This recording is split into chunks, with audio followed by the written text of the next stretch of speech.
stop, on arrête tout.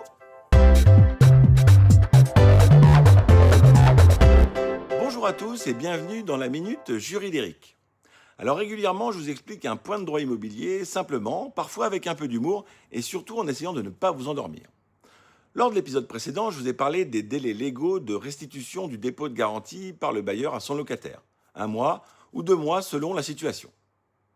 Alors avant de continuer, on n'oublie pas de liker et de partager cette vidéo.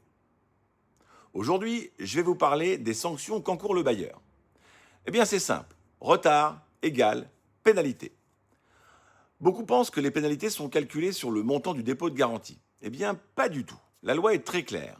Lorsque le dépôt de garantie n'est pas restitué dans les délais prévus, les sommes restant dues au locataire sont majorées de 10% du loyer mensuel hors charge pour chaque période mensuelle commencée de retard. Prenons un exemple. Votre loyer est de 800 € hors charge. Le bailleur a seulement 2 jours de retard. Il vous devra 80 € de majoration. Et oui, même pour 2 jours de retard.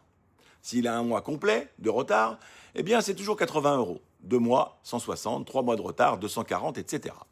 Chaque mois, on repart toujours du même montant, 10% du loyer mensuel hors charge.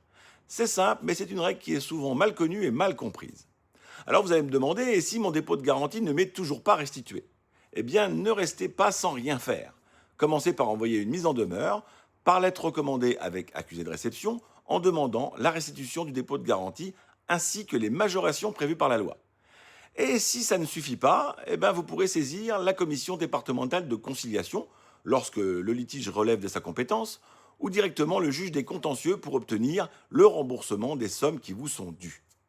Ah, il y a un dernier point important. Si vous êtes contraint d'aller en justice alors que le bailleur était manifestement en tort, le juge peut également le condamner à vous rembourser tout ou partie de vos frais de procédure en plus du dépôt de garantie et des majorations de retard. Ça, c'est l'article 700 du Code de procédure civile. Comme quoi, respecter les délais coûte souvent moins cher que de les ignorer. Si cette minute juridique vous a appris quelque chose, partagez cette vidéo. Et si vous avez une question de droit immobilier, laissez-la en commentaire, elle sera peut-être le sujet du prochain épisode.